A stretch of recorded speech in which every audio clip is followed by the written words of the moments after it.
Sukihonto dan selamat malam para sahabat Dhamma. Sungguh berbahagia kita bisa berkumpul pada malam hari ini dalam acara Q&A bersama Bante Utaranyana. Acara ini diselenggarakan oleh Yayasan Sadama Jotika dan diadakan setiap hari Selasa pukul 19.30 sampai 20.30 waktu Indonesia Barat. Marilah kita bersama-sama hadir dan belajar Dhamma. Sebelum kita memulai acara malam hari ini, saya akan membacakan beberapa tata tertib dalam sesi pertanyaan. Para sahabat Dhamma bisa mengirimkan pertanyaan dengan 3 cara, yaitu yang pertama, pertanyaan langsung dengan raise hand atau angkat tangan di aplikasi Zoom, dan peserta kita batasi maksimal mengajukan 2 pertanyaan. Penanya diharapkan untuk membuka kamera pada saat bertanya.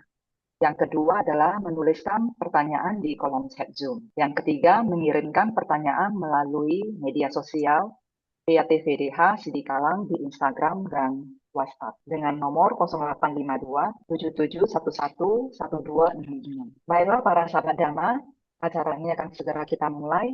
Marilah kita mengkondisikan batin kita dengan penuh perhatian dan penuh rasa hormat. Wandani Bante, apakah acara ini bisa kita mulai? Ya, mari kita mulai dengan menghormat kepada Sang Buddha dengan membacakan Namo Tassa 3 kali bersama-sama. Namo Tassa Bhagavato Arahato Sama Sambuddhassa. Namo Tassa Bhagavato Arahato Sama Sambuddhassa. Namo Tassa Bhagavato Arahato Sama Sambuddhassa. Baiklah para sahabat Dhamma yang hadir pada malam hari ini, apakah ada yang ingin bertanya langsung? Nah, bagi yang ingin bertanya langsung, bisa langsung raise hand atau menuliskan pertanyaan di kolom chat. Apabila dari hadirin yang hadir pada Zoom malam hari ini belum ada yang ingin bertanya, maka kita akan meneruskan pertanyaan dari pertemuan yang sebelumnya yang belum sempat terjawab. Host mohon ditampilkan pertanyaannya. Wandami Bante, ini ada pertanyaan dari Dian Hartono. Wandami Bante, izin bertanya bagaimana kita menjaga kondisi pikiran dan batin kita terus-menerus di kusala setiap saat. Ya, menjaga kondisi pikiran dan batin terus-menerus kusala di setiap saat itu seperti Mission Impossible. Ya, terkadang kalau kita tidak melatihnya, kalau kita tidak berjuang untuk mengubah kebiasaan batin kita agar setiap saat itu melatih dengan contohnya melatih objek meditasi kita ataupun juga melatih batin kita agar selalu sadar atau penuh kewaspadaan, penuh sati, sangat sulit bagi orang yang baru memulai agar menjaga kondisi pikiran kita itu terus-menerus di kusala. Nah, yang terbaik ya tentu bisa mencontoh seperti orang atau seorang arahat. Nah, di mana seorang arahat walaupun dikatakan dia tidak lagi yang memunculkan batin kusala atau kusala, tetapi fungsional, tetapi kondisi batin itu yang dimunculkan itu hampir mirip dengan apa yang batin atau kondisi batin kusala itu bisa muncul setiap saat begitu. Nah, di sini kalau kita mencontoh seperti arahat, di mana batin kita itu setiap saat selalu memahami segala sesuatu sebagaimana adanya. Nah, di mana kita memahami yang kita lihat sebagai konsep itu sebenarnya adalah satu ilusi yang mungkin awalnya itu merupakan laki-laki, perempuan. Nah, berdasarkan konsep tersebut, seseorang terjatuh dalam batin-batin yang aku salah, seperti menyukai dan tidak menyukai. Muncul loba, keinginan ataupun juga nafsu dan juga dosa, kebencian. Karena memahami bahwa ini adalah konsep. Tetapi ketika kita memahami segala sesuatu sebagaimana adanya, seperti para mata dhamma, kebenaran yang sesungguhnya, nah di situ akan mengurangi kemungkinan kita itu bisa, ya jadi waktu kita memahami segala sesuatu sebagaimana adanya, nah di sini kita menjadi memiliki pandangan yang benar, juga dengan kebijaksanaan sehingga batin kita itu tidak terjatuh ke dalam aku salah. Nah, jadi sungguh tantangannya luar biasa menjaga kondisi pikiran kita itu di kusala setiap saat untuk orang-orang yang bahkan sudah lama melatihnya itu juga sebenarnya sangat sulit begitu. Nah, tetapi bukan berarti tidak bisa kita lakukan. Kalau ada berlatih secara bertahap. Nah, kita sebagai Buddhis biasanya terbiasa untuk menjaga ucapan kita melalui tekad untuk melatih sila. Nah, seperti Pancasila ataupun juga 8 sila. Nah, di sini sebenarnya kita menjaga perbuatan kita. Nah, tapi apakah itu cukup? Nah, itu tidak. Kenapa? Karena dengan pikiran yang aku salah, itu dapat memunculkan bahkan di kondisi orang yang selalu menjaga silanya itu dengan bagus. Nah, jadi pintu pikiran pun, nah seseorang itu juga harus jaga. Nah, jadi dengan menjaga sila, nah kemudian dia berlatih meditasi yang disebut samatha bawana dan juga vipassana bawana. Di sini dia akan menjaga agar pikirannya itu terus berada di dalam kondisi kusala dengan cara menjaga pikirannya itu setiap saat berada di objek meditasinya. Nah, kalau dia bisa menjaga seperti itu, nah, artinya dia bisa menjaga pikirannya itu di kusala setiap saat. Nah, tetapi tentu kita juga mengetahui kalau kita meditasi itu pasti pikirannya juga tidak hanya ke objek meditasi, tetapi juga ke pikiran-pikiran yang lainnya atau pikiran berkelana. Nah, kalau batin kita terjatuh ke dalam pikiran yang berkelana, nah artinya kita tidak bisa terus-menerus berada di kusala. Tetapi kalau Anda bisa menjaga pikiran Anda setiap saat di objek meditasi, nah artinya Anda bisa secara terus-menerus berada di objek yang kusala. Lalu bagaimana kalau kondisinya kita tidak meditasi atau mungkin seperti berada menjalani aktivitas sehari-hari di rumah, di kantor, ataupun juga di tempat usaha begitu ya, atau di sekolah. Nah, sebenarnya kalau dikatakan batin kita itu terus-menerus di kusala, nah terkadang sangat sulit. Kenapa? Karena biasanya ketika kita contohnya melihat ke depan begitu.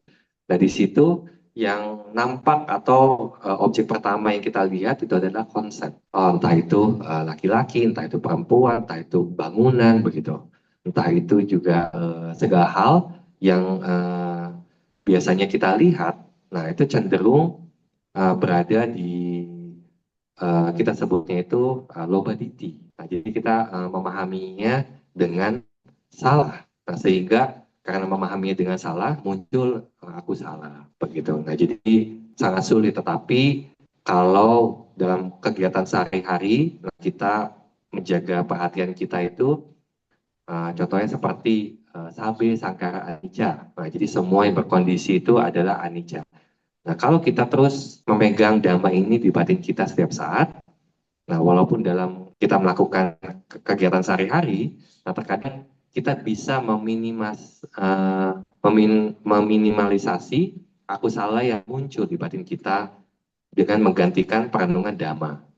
Ataupun kalau dia mahir dalam berlatih samatha dan vipassana, nah, seperti dia dengan konsentrasi yang kuat, nah dia juga bisa menembus tidak hanya yang dilihat konsep, tetapi segala sesuatu sebagaimana adanya. Nah, di situ dia juga bisa memahami bahwa Sabya Sangkara Anicca dengan tidak hanya merecite, tidak hanya memahami, tetapi juga melihat secara langsung.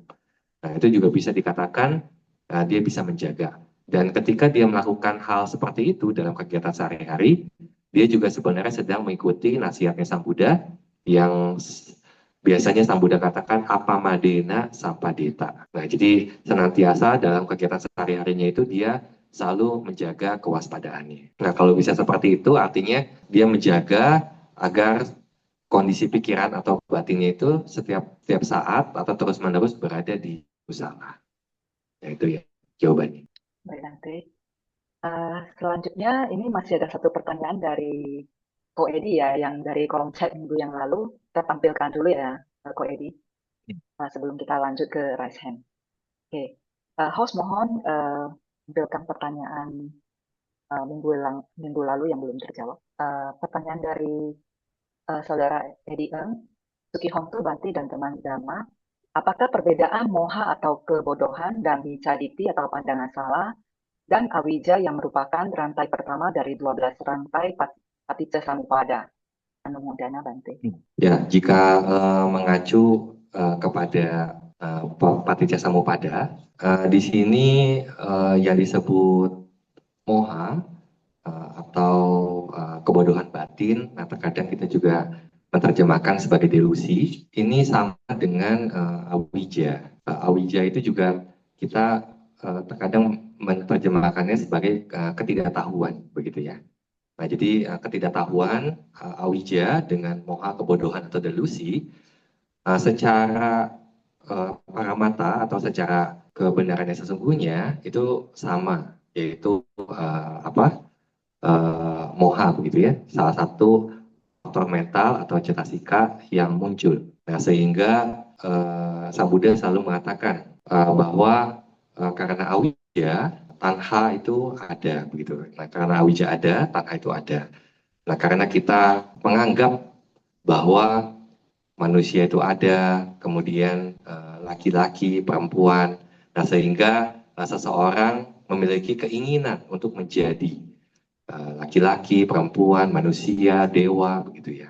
Nah, jadi ketidaktahuan bahwa manusia, dewa itu ada, itu disebutnya awija. Dua dari faktor kenapa kita itu dilahirkan lagi dan lagi, begitu ya. Nah, berdasarkan awija atau ketidaktahuan ini, nah, seseorang memiliki keinginan, keinginan untuk menjadi. Nah, ini yang kita sebut tanha, begitu. Nah, jadi ini yang merupakan kemudian mengenai micaditi atau pandangan salah merupakan salah satu faktor mental yang lainnya begitu ya dibandingkan dengan yang awija yang berbeda. Nah, terkadang kita sebutnya itu loba diti. Nah, jadi biasanya diti ini muncul berbarengan dengan loba atau keserakahan. Nah, jadi ketika kita melihat konsep moha ini juga tentu ada, diti ini pun juga muncul begitu ya. Nah, terutama ketika kita mengetahui oh ini manusia, ini dewa dan seterusnya. Nah, ini seperti Sang Buddha selalu menjelaskan awija atau moha itu adalah akar dari kekotoran batin. Nah, di mana sifatnya itu universal. Nah, jadi setiap kemunculan kilesa kita atau kekotoran batin kita, nah itu akan selalu ada moha. Moha karena ketidaktahuan. Nah, baik Bante. Selanjutnya, apakah pertanyaan dari Koedi tadi sudah terjawab? Mungkin Namo Buddhaya, Sukihontu Bante dan teman-teman sedama semuanya. Bante tadi, jadi kalau kita lihat di jalan utama beruas 8, pertama itu Sang Buddha mengatakan pandangan benar, samaditi, Bante. Yang opositnya, lawannya adalah pandangan salah, micaditi. Jadi saya memang berusaha memahami apakah ini memang ada sedikit kebersamaan seperti Sang Buddha selalu kalau kita lihat patternnya, Sang Buddha menjelaskan sesuatu itu dari segala segi. Suatu saat dia menggunakan istilah moha atau apija, di sisi lain di jalan utama beruas 8, Sang Buddha menggunakan istilah samaditi, yang lawannya adalah micaditi. Saya kasih contoh begini Bante, kalau boleh. Kan mungkin ada orang yang berpendapat bahwa dia dalam menjalankan ibadahnya, dia boleh membunuh Bante. Membunuh sesuatu dan dia mempunyai pandangan bahwa membunuh itu benar dan sesuatu yang diajarkan oleh menurut kepercayaannya. Kalau menurut saya, menurut kita ini kan ini adalah pandangan salah. Ini adalah micaditi, Bante. Tapi ini bukan moha, kan? Kalau moha itu dia tidak mengetahui adanya hukum karma. Kalau micaditi, kalau kita bisa katakan dia tahu hukum karma, tapi interpretasinya berlainan. Jadi maksudnya dia tahu, tapi pandangannya salah. Jadi micaditi gitu. Dan kalau saya mencoba untuk menganalisa mana yang lebih berbahaya, moha kebodohan atau micaditi pandangan salah, sepertinya pandangan salah itu lebih susah. Maksudnya dia mempunyai pandangan tapi salah, dan untuk mengoreksinya lebih susah daripada maaf orang yang bodoh moha. Orang yang bodoh moha kita kasih tahu, dia terima, oh dia tahu gitu. Tapi apakah benar Bante? Mungkin Bante bisa memberikan petunjuk. Ya. Bante, apakah tadi terdengar Bante? Iya, sorry ini koneksinya agak buruk, jadi Bante nggak bisa mendengarkan Oke, diulang dulu. pertanyaannya itu dengan jelas. Ya. Tapi mungkin Bante akan ini memberikan satu penjelasan dari buku Meditation Manual Pao Saidoji mengenai karakteristik, fungsi, manifestasi, dan penyebab terdekatnya. Apa yang disebut sebagai moha. Nah, moha itu seperti kebutaan atau ketidaktahuan. Karakteristik dari moha adalah buta atau tidak mengetahui.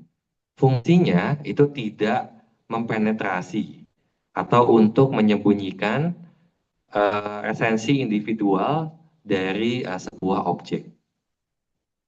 Manifestasinya itu adalah absennya dari teori yang benar atau manifestasinya sebagai kegelapan. Penyebab terdekatnya adalah ayoniso manasikara atau perhatian yang tidak bijaksana. Nah, itu yang disebut sebagai faktor mental moha yang merupakan faktor mental yang selalu muncul pada saat kekotoran batin atau pikiran-pikiran buruk itu selalu ada. Nah, jadi pikiran buruk itu ada, aktivitas batin yang aku salah itu juga selalu ada karena adanya moha ini. Moha itu merupakan salah satu bagian dari faktor mental buruk yang selalu muncul. Nah, lalu untuk Micaditi, ya Micaditi ini juga merupakan faktor mental yang aku salah, yang munculnya juga di aku salah. Tetapi kemunculannya ini biasanya berbarengan dengan akar kekotoran batin loba. Makanya dijelaskannya itu biasanya kemunculannya itu disebutnya itu loba diti. Jadi pandangan salah yang munculnya dengan faktor mental yang tidak bajik, yang loba atau yang kemelekatan. Nah, di sini Micaditi karakteristiknya adalah dalam interpretasinya itu tidak bijaksana. Nah, jadi ayoniso abiniwesa lakana. Nah, jadi dalam menginterpretasikannya itu tidak bijaksana. Fungsinya paramasa rasa. Nah, jadi dia itu seperti punya prejudis atau pre-assume, seperti menafsirkan gitu ya. Jadi fungsinya itu seperti dia itu menafsirkan sesuatu yang salah, menafsirkan objek atau di sini para itu yang berada di luar dirinya begitu ya kepada orang lain. Manifestasinya sebagai interpretasi yang salah. Mica abiniwesa pacupatana. Dan kemudian penyebab terdekatnya, nah di sini Ariyanang adasana kamatadi pada tanah. Nah, jadi seperti enggan untuk melihat orang suci atau enggan untuk melakukan perbuatan baik begitu. Nah, ini yang disebut Micaditi. Jadi penyebab terdekat Micaditi itu muncul karena hal ini. Nah, jadi walaupun dikatakan itu mirip gitu ya. Jadi seperti mirip kalau karakteristik Micaditi itu ayoniso abiniwesa, jadi interpretasi yang salah. Nah, sedangkan moha itu anyana lakana atau yang disebut ketidaktahuan atau kebutaan. Begitu.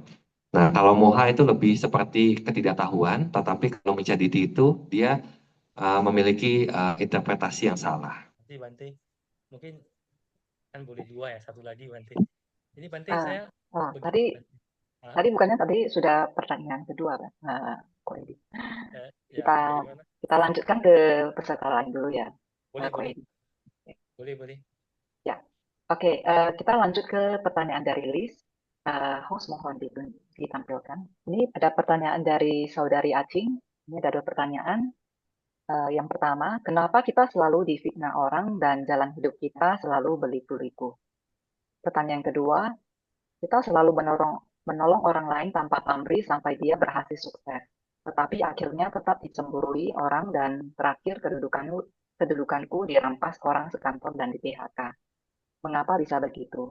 Sudah beberapa kali terjadi hal yang sama di kantor yang lain juga begitu. Bagaimana saya bisa mengatasi hal ini? Ya, yang pertama, kenapa kita selalu difitnah atau kita merasakan penderitaan begitu ya, dengan cara difitnah orang atau jalan hidup itu berliku-liku.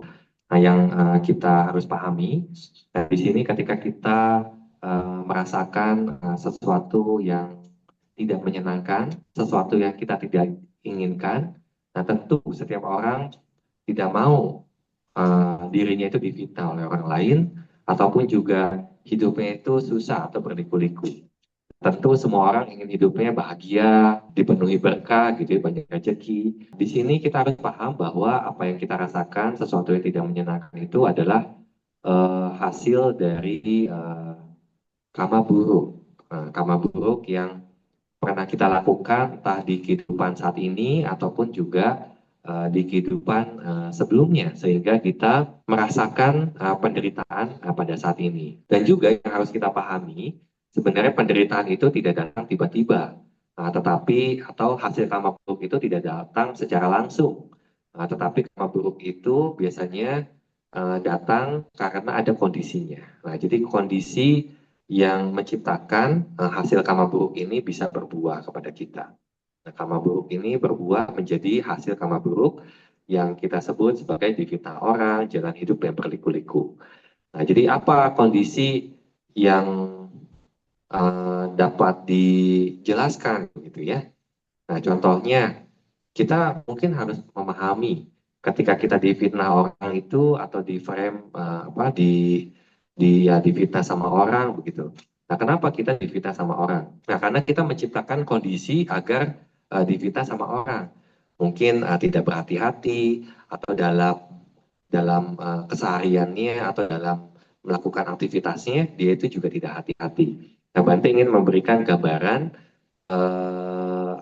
di zaman Buddha ada seorang biku itu yang difitnah. Nah, difitnahnya itu yang mungkin seperti hasil karma buruknya itu di zaman Buddha itu ada satu biku yang hasil karma buruknya berbuah berupa ada seperti seorang gadis atau seorang perempuan yang sangat cantik yang selalu mengikuti dia kemana-mana. Nah, jadi setiap orang, entah itu para umat awam atau bahkan yang ketemu dia di jalan begitu ya, nah, selalu ngelihat Bante ini selalu diikuti oleh perempuan yang cantik. Nah, kemudian si Bante ini dia nggak merasa atau dia tuh nggak tahu ada perempuan yang selalu mengikuti dia karena dia nggak bisa melihat si perempuan ini.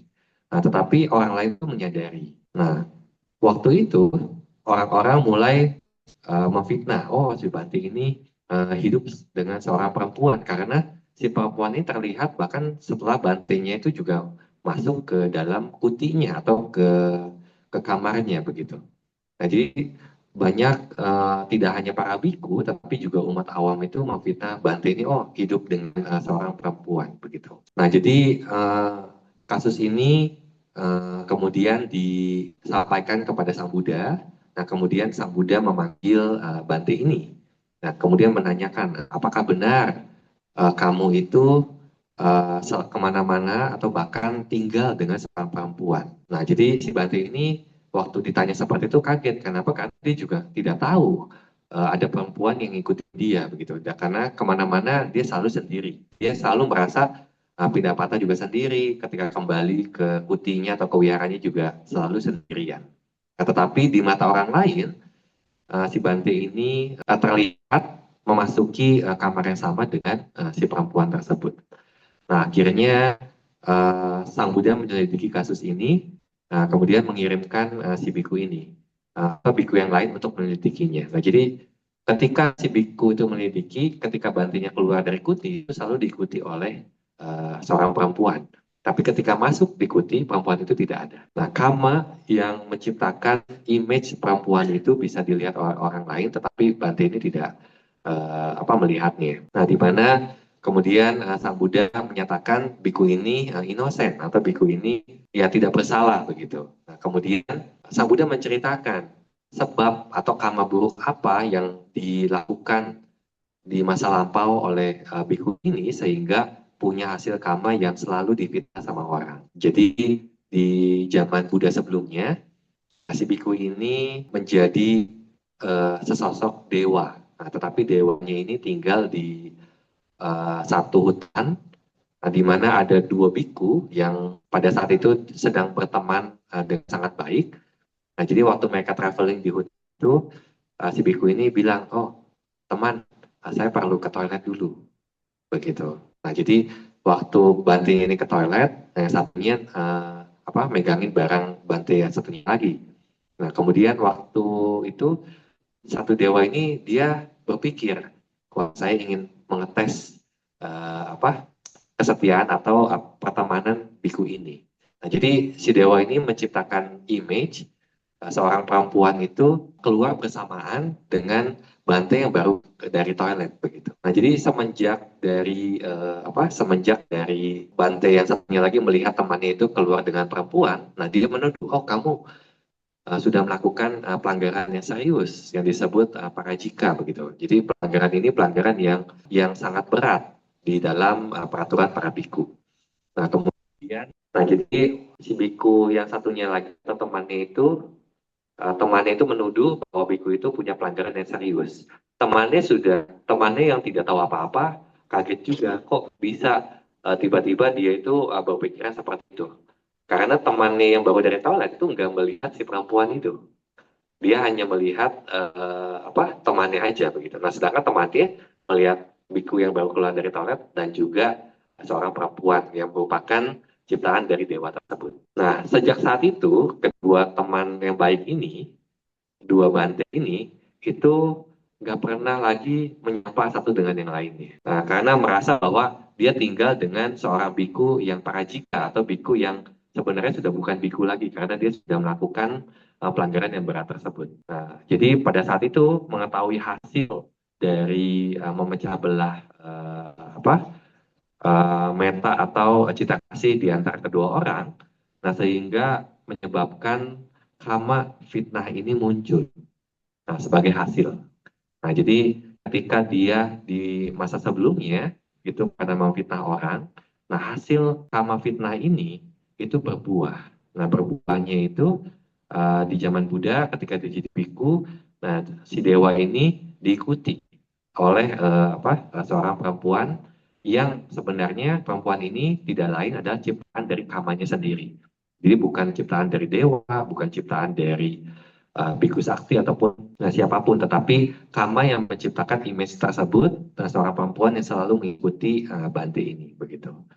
Nah, jadi kita harus memahami bahwa sesuatu yang tidak menyenangkan, selalu difitnah orang itu adalah hasil dari perbuatan buruk dan di mana mungkin di satu kehidupan di masa lampau, nah kita pernah melakukan perbuatan buruk tersebut. Nah, sehingga ketika kondisinya matang, artinya ketika kita sebagai terlahir sebagai manusia itu juga merupakan satu kondisi.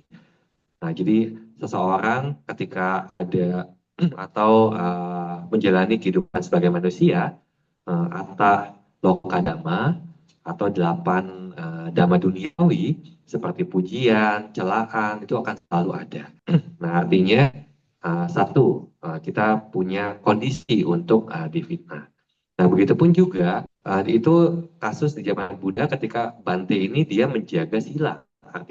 Ya, jadi di zaman Buddha si Bante ini dia menjaga sila dengan mata selalu ke bawah waktu dia pindah patah, dia tidak juga menyapa perempuan duluan dan seterusnya.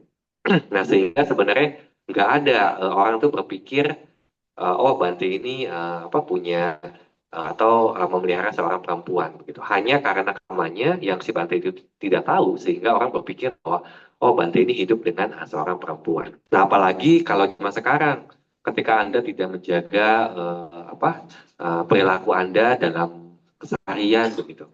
Nah, terkadang mudah untuk bergaul dengan orang. Nah, sehingga kita juga tidak memahami teman yang baik atau teman yang buruk. Nah, tentu kalau kita mengetahui karakter orang, oh ini teman yang baik, Nah, kalau kita hidup dengan teman yang baik, tentu karakteristik dari teman yang baik itu dia akan selalu menjaga temannya.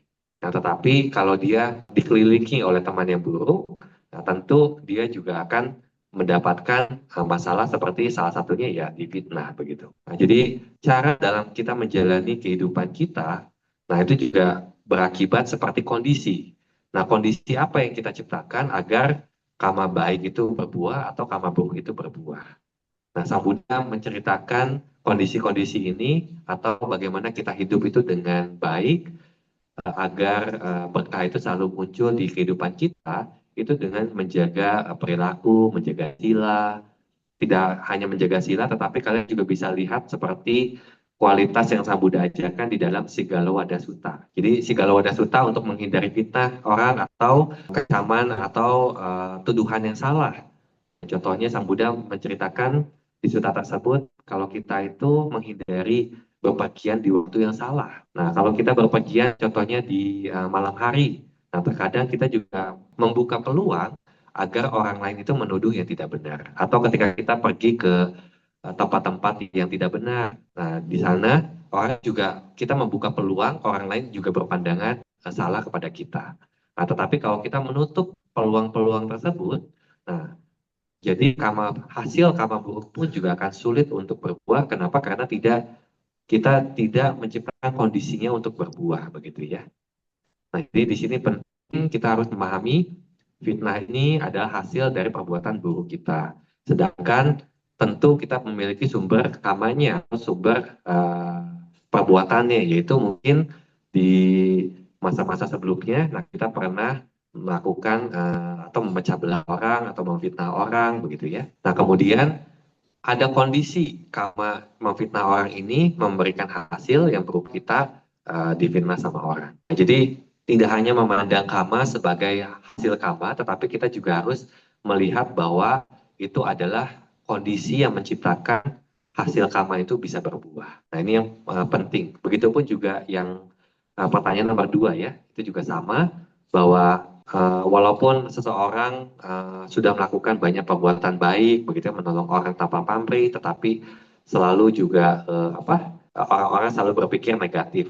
Nah, kita harus memahami menolong orang itu adalah kita melakukan karma baik, artinya kita menciptakan sumber karma baik yang baru. Sedangkan ketika kedudukan kita itu dirampas sama orang, dicemburi sama orang, di PHK kantor, begitu. Nah, itu adalah hasil dari karma buruk. Nah, jadi itu dua hal yang berbeda.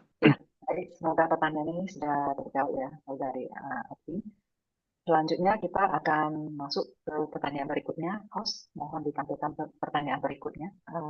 Bante, ini ada pertanyaan dari saudari Siti. Saya baru membuka usaha bisnis, tapi awal-awal saja sudah banyak masalah. Apakah ini berarti bisnis ini tidak cocok? Apakah bisnis tergantung pada elemen atau sio? Saya harus bagaimana agar bisnis bisa lancar? Yang pertama, Bante nggak punya bisnis, nggak punya usaha. Ya, jadi Bante juga nggak tahu masalah-masalah bisnis seperti apa. Ya, Bante tidak punya bisnis. Bante juga tidak tahu masalah bisnis seperti apa. Tetapi di Satu Sutta, Sang Buddha menjelaskan ya, untuk kita itu berhasil dalam bisnis, salah satu faktornya adalah punya mata yang bagus. Bahasa palingnya itu cakuma. Nah, di situ Sang Buddha menjelaskan maksudnya mata yang bagus itu dia tahu peluang-peluang kapan di mana dia harus mengambil barang, kemana dia harus menjual barang, begitu. Nah, jadi dia tahu momen-momen waktu. Nah, ini juga sebenarnya sebagai satu kebijaksanaan, begitu ya. Nah, jadi satu kepintaran, satu kemahiran kita untuk bisa memahami bisnis itu sendiri. Nah, tetapi kalau kita melakukan bisnis dengan ceroboh, tidak tahu bisnis itu apa, nah tentu akan membuka peluang orang itu mungkin banyak orang yang menipu bisnis kita karena kita tidak memahami bagaimana bisnis bisnis itu berjalan.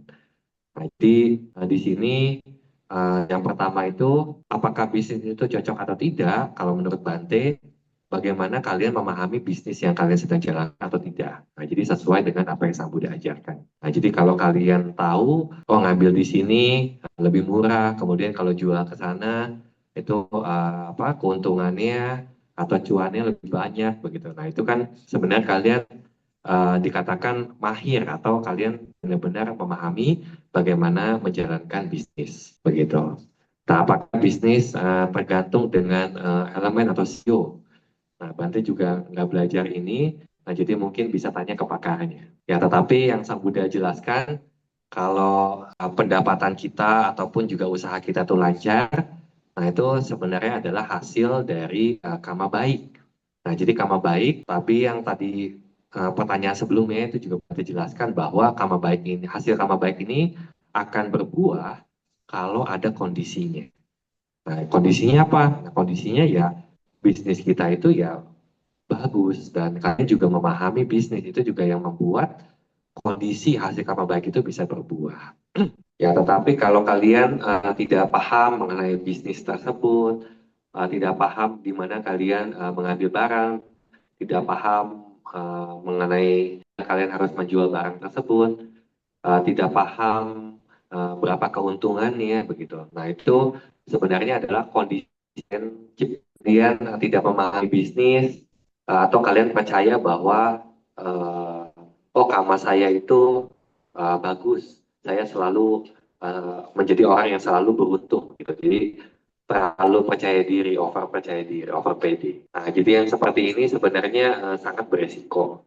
Nah, jadi kalau kita memahami bahwa di kehidupan kita, kita melakukan tidak hanya kebajikan, tetapi juga hasil karma buruk itu sudah siap untuk memberikan hasil. Nah, jadi kalau kita tidak hati-hati dalam Bante, di dalam penjelasan karma, di mana ada yang disebut sebagai kalawipati atau ketika kita itu terlahir di masa yang tidak menyenangkan, seperti kita itu terlahir di masa ketika pemerintahannya itu korup, ya masyarakatnya itu korup. Nah, jadi pada saat itu kita itu mengkondisikan agar karma-karma buruk kita itu berbuah begitu. Ya, jadi banyak kesempatan karma buruk kita itu bisa berbuah. Nah, makanya untuk menjaga agar karma buruk itu tidak berbuah dengan hal seperti bisnisnya itu jadi tidak baik ataupun juga bisnisnya itu juga jadi bangkrut. Nah, itu kita harus menjaga agar bisnis kita itu baik dengan cara mengkondisikan praktek-praktek bisnis yang bagus juga begitu. Jadi kita juga harus memahami bisnis kita itu dengan bagus sehingga kita bisa menjalankan bisnis dengan baik agar tidak banyak masalah. Ya, itu Nancy ya. baik. Terima kasih Bante. Selanjutnya kita lanjut ke slide ya. Oke, pertanyaan berikutnya mohon host ditampilkan. Bante, ini ada pertanyaan dari Lilis. Ibuku awalnya orang yang sangat rajin beribadah dan sangat baik hati, tapi mengapa sampai di hari tua tiba-tiba kecelakaan dan menjadi pikun dan tidak bisa menikmati kesenangan di hari tua. Saat pikun kadang sering marah, mengucapkan kata kasar, mencurigai orang, dan menyumpahi orang. Apakah akan menyebabkan karma buruk soalnya dia tidak sadar apa yang dia lakukan? Ya, yang sering Sang Buddha katakan, karma adalah niat gitu ya. Karma adalah cetana.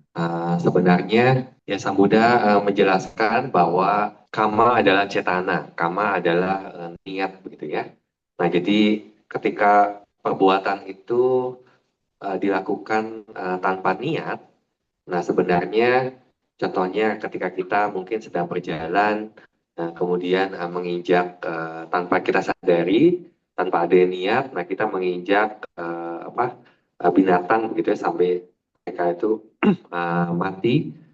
Nah sebenarnya nggak ada karma pembunuhan di sana. Nah karena dia juga bahkan tidak mengetahui ada binatang yang mati karena jadi ketika ada peraturan para biku itu yang menjelaskan ketika si biku ini menjadi gila ataupun juga bahasa palingnya itu omataka gitu. Jadi dijelaskan orang gila atau omataka itu dia tidak bisa membedakan antara kotoran dengan emas. Nah, jadi pada saat itu si biku ini walaupun dia melakukan pelanggaran mungkin seperti membunuh atau mencuri, nah itu tidak dijelaskan biku tersebut itu melanggar peraturan biku tersebut karena masuk ke dalam pengecualian. Nah, tetapi di sini yang harus dipahami, walaupun orang itu juga menjadi pikun, kemudian juga dia lupa, nah tetapi ketika dia sedang marah atau mengucapkan kata kasar, nah itu dia lakukan di dalam pikiran itu secara spontan, begitu ya. Nah, jadi menurut Bate itu pun juga akan menyebabkan karma buruk. Nah, dibilang sadar atau tidaknya itu karena gangguan kesehatannya, seperti pikun. Nah, Bante pernah mendengar penjelasan dari seorang dokter begitu ya yang menjelaskan terkadang ada perubahan tertentu di dalam otaknya itu juga yang menyebabkan sifat seseorang itu juga bisa berbeda begitu. Ada satu kejadian yang diceritakan kepada Bante di mana ada satu orang yang kena stroke, kemudian setelah kena stroke tersebut orang ini menjadi seperti orang yang berbeda sifatnya, dan di mana keluarganya pun juga seperti tidak mengenali orang tersebut. Nah, itu juga karena gangguan kesehatan gitu ya. Tetapi apakah dia itu melakukan seperti kata-kata kasar ataupun juga sering marah? Nah, apakah itu dilakukan dengan atau tidak? Nah, tentu ya Bante tidak tahu. Kalau Anda juga bisa membaca pikiran orang, mungkin Anda tahu. Nah, tapi yang jelas tindakan-tindakan tersebut, walaupun hanya singkat, walaupun hanya sesaat, sesuai kebiasaan orang, menurut Bante itu dilakukan dengan ada niat juga. Artinya itu juga menyebabkan karma buruk juga. Baik, Bante. Oke, selanjutnya kita mungkin pertanyaan yang terakhir ya. Host mungkin next slide. Ya. Pertanyaan dari Saudari Susi, jika seseorang menyumbang uang untuk bangun jalan raya, uang tersebut dapat dari berbuat hal yang melanggar sila. Jadi apakah pengguna jalan raya tersebut secara tidak langsung ikut berbuat karma buruk? Nah, yang pertama, Sang Buddha menjelaskan ketika seseorang berdana, itu adalah perbuatan yang bajik, perbuatan yang kusala. Nah, tetapi ketika dia mendapatkan pendapatan dari kehidupan yang salah, contohnya dari membunuh, dia mendapatkan harta, dari mencuri, dia mendapatkan harta. Nah, jadi ini disebut kehidupan yang salah. Nah, jadi kalau dia berdana, tindakan dananya itu adalah tindakan yang kusala. Nah, tetapi barang yang didanakannya itu jadi didapatkan dari penghidupan yang salah. Nah, jadi waktu dia berbuat atau mendapatkan pendapatan yang salah itu juga dia sebenarnya sedang berbuat yang tidak bajik atau berbuat yang akusala. Jadi pencurian itu juga perbuatan akusala yang tidak bajik, pembunuhan pun juga perbuatan yang tidak bajik juga. Nah, hasil yang didapatkan dari perbuatan-perbuatan buruk tersebut dia sumbangkan. Kegiatan atau pada saat dia berdana, nah, dana itu sendiri juga adalah dana atau kegiatan yang kusala. Tetapi di sini karena dia itu menyumbang dari dengan uang yang didapatkan dari perbuatan yang melanggar sila. Nah, sebenarnya perbuatan kusalanya itu atau yang bajiknya itu dikelilingi oleh yang tidak bajik. Nah, di dalam buku The Working of Karma yang ditulis oleh Paul Sedoji, di sana Sedo menjelaskan bahwa karma yang seperti ini untuk orang tersebut itu akan membuahkan hasil hanya ketika orang tersebut itu memiliki bisnis yang melanggar sila juga. Nah, jadi terkadang ada orang yang melakukan usaha yang benar itu tidak pernah berhasil, tetapi ketika dia melakukan usaha yang ilegal, yang tidak benar, nah orang itu menjadi orang yang sukses. Nah, ini terkadang dikatakan orang yang berdana dengan penghidupan yang salah. Nah, jadi melakukan penghidupan yang salah, melakukan pelanggaran sila itu adalah karma buruk. Berdana itu adalah karma baik. Tetapi ketika kedua ini digabungkan, jadi ya dijelaskan seperti itu. Apakah perbuatan buruknya itu tidak menghasilkan hasil? Tentu tetap akan menghasilkan hasil, begitu. Nah, tetapi di sini hasil karma baik dari berdana dengan penghidupan yang salahnya itu dia punya kondisi khusus untuk berbuah, yaitu ketika dia menjalankan bisnis dengan ilegal atau yang tidak benar. Itu Nancy ya. Nah, baik, Bante. Ini waktu sudah menunjukkan 20.30, maka pertanyaan yang belum terjawab akan kita lanjutkan ke pertemuan berikutnya. Selanjutnya kita akan masuki sesi pelimpahan jasa. Bante, kita mohon bimbingannya untuk pelimpahan jasa. Ya, mari kita pelimpahan jasa bersama-sama. Mari kita bacakan syair pelimpahan jasa secara bersama-sama. Etawata ca amehi sambatang punya sampadang sabe dewa numo dantu sabe buta numo dantu sabe sabta numo dantu sabah sampati sidia idame nyatina hotu sukita hontu nyatayo idame nyatina hotu sukita hontu nyatayo idame nyatina hotu sukita hontu nyatayo idame punyang asawa kaya wahang hotu idame punyang nibanasa pacayo hotu mama punya bagang sabah satanang bajemi te sabe me sama punya bagang labantu. Oke, sepertinya Bante sudah off ya. Oke, selanjutnya kita akan akhiri acara hari ini. Demikianlah acara Q&A pada malam hari ini. Semoga kita semua semakin memahami Dhamma dan semoga ajaran Buddha bertahan lama. Sadu, sadu, sadu. Terima kasih kepada sahabat Dhamma yang telah hadir pada malam hari ini. Walaupun hari ini ada sedikit kendala di sinyalnya. Apabila sahabat Dhamma ingin mengajukan pertanyaan, sahabat Dhamma bisa mengirimkan pertanyaan ke nomor WA Yayasan yaitu 0852 7711 1266 atau mengirimkan pertanyaan ke Instagram PATVDH Sidikalang. Untuk pertanyaan yang belum terjawab akan dilanjutkan ke pertemuan berikutnya. Selain itu, kami ingin menginformasikan bahwa acara Q&A ini diadakan setiap hari Selasa pada pukul 19.30 waktu Indonesia Barat secara online melalui aplikasi Zoom. Sahabat Dhamma bisa menggunakan Zoom Meeting dengan meeting ID dan password yang sama untuk setiap pertemuan. Sahabat Dhamma, sampai jumpa di pertemuan berikutnya pada hari Selasa pada pukul 19.30 waktu Indonesia Barat. Suki Hontu dan semoga Anda semua berbahagia.